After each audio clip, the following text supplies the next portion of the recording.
चारण स्थान मैं बता दिया हूँ। तो इसके बाद मैं आप लोग को घोष, अघोष, अल्पप्राण, महाप्राण में बताना चाहता हूँ।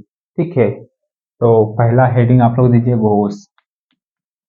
आप लोग एक पहले जानते होंगे क, ख, ग, घ, अड़ा, इसको हम कौन सा बोलेंगे?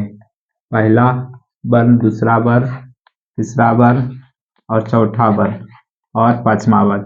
इसी पर मेरा पॉइंट ये चलेगा, घोष अघोष। ठीक है, घोष अघोष आप लोग समझ जाइएगा और इसकी संख्या भी मैं बता दूंगा। ठीक है, तो आप लोग बने रहिए। जैसा कि आप लोग घोष में पढ़ना है, तीसरा वर्ण, चौथा वर्ण, पांचवा वर्ण को कौन सा वर्ण कहेंगे? घोष वर्ण कहेंगे। तीसरा, चौथा, पांचवा वर्ण को कौन सा वर्ण बोलेंगे?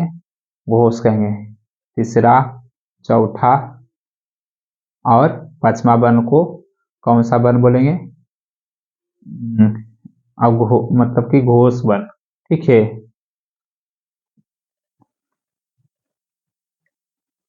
और इसकी संख्या अगर कोई पूछ दिया जाए तो जैसा कि कवर्ग में आया, अगर आप लोग लिखना चाहते हैं तो तीसरा, चौथा, पांचवा वर्ण को हम कौन सा शब्द बोलेंगे? घोष बोलेंगे। ठीक है, घोष। अगर इसकी संख्या अगर कोई पूछेंगे तो अगर 3 इधर हुआ और उधर कितना बचा है? 5। ठीक है, यानी 3 3 सभ्य में आएगा तो 5 गुने 3 तो 15 इधर हो गया।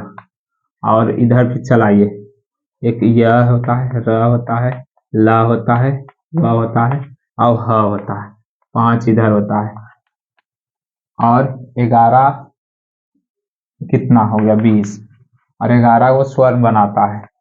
स्वर्ण वर्णों की संख्या कितना होता है? 11। तो 11 के बाद 31। 31 क्या चीज आ गया? घोष आ गया। और अघोष को किसको क्या होगा? तो बोलेंगे पहला, दूसरा वर्ण आए उसे अघोष वर्ण कहेंगे।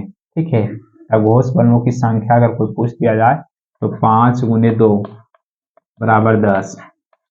ठीक है, तो पहले आप लोग समझिए अघोष वर्णों की संख्या। तो इससे पहले परिभाषा होगा, पहला दूसरा वर्ण को कौन सा वर्ण बोलेंगे?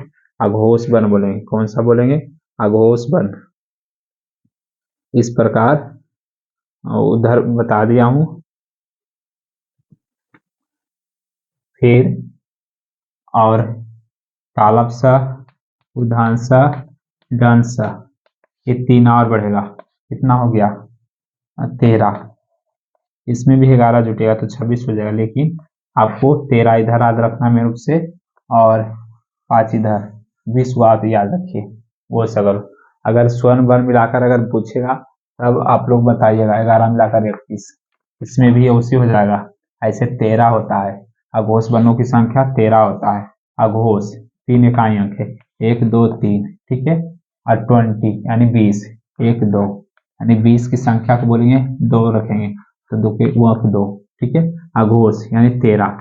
13 कैसे हो गया? 5 गुने 2 13, यानी 13 तो 3 1 2 3। ठीक है, और इसमें भी अगर 11 को जोड़िएगा तो कितना हो गया? 24।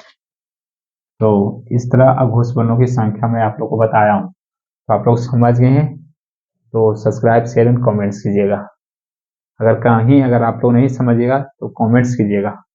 ठीक है, तो अल्पप्राण महाप्राण भी मैं बता देता हूँ, क्योंकि इसके बाद अभी और पढ़ना है। अभी वर्ण खत्म ही हुआ, छोटा मोटा ये भी क्या कहते हैं, ये भी टॉपिक नहीं है। ठीक है, तो आप लोग को अल्पप्राण एक होता है, महाप्राण उसी तरह होता है जैसा कि आप लोग को घोष अघोष में मैं बताया हूँ। ठीक उसी प्रकार उसके अंतराल पर भी चलेगा। अल्पप्राण किसको कहते हैं? वायु प्रक्षेप श्वसन की दृष्टि से कितने प्रकार के? 2 प्रकार के। ठीक है,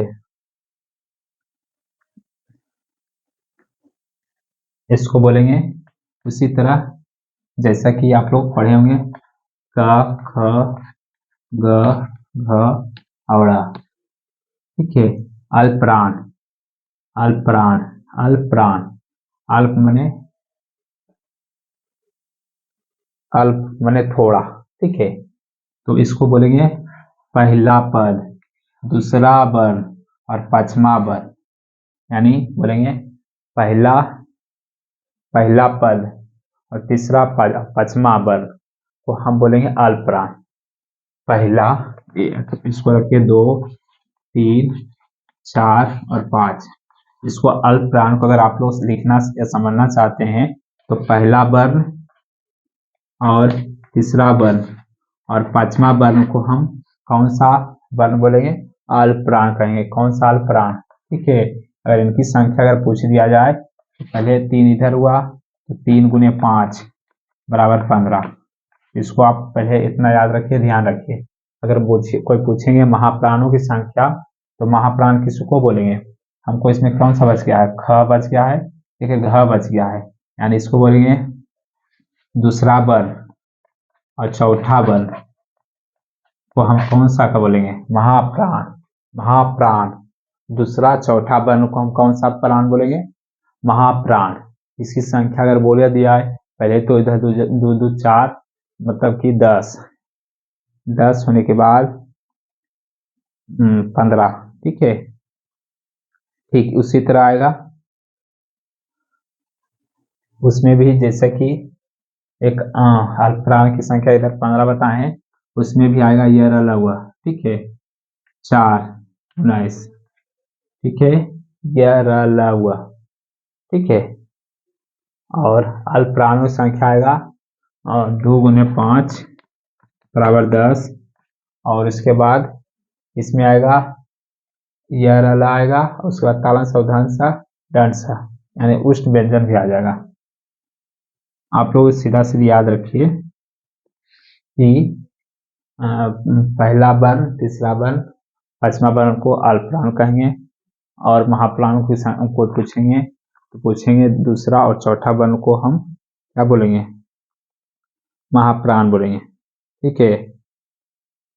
और अगर बता दिया जाए तो आप लोगों को मैं बताया हूँ अल्पप्राण में यह रला आ जाएगा, वह इसमें जुड़ जाएगा, और इसमें चौथा पांचवा वर्ण आ गया नहीं, इसमें तालम सा उदाहरण सा दंड सा, इस तरह से महाप्राणों की संख्या। इसमें महाप्राणों की संख्या अगर पूछ दिया जाए तो 5 गुने 2 बराबर 10 और 3 बराबर 13। 3 कहाँ से आया? तो तालम सा उदाहरण सा दंड सा और मतलब कि ताला सा उदाहरण सा दंड सा, 13 संख्या महाप्राण, इसमें 15 और इसमें 4 7 12, ठीक है। महाप्राणों की संख्या आप लोग को व्यंजन से आप लोग समझ गए 15, और उसके बाद 4 5 6 9 सही बताया हूँ। तो हो गया मेरा इधर खत्म। अल्पप्राण महाप्राण गोष्ठी में बता दिया हूँ। तो बलघात, अनुघात और संगम समझ जाइए, सबसे अच्छी बात है।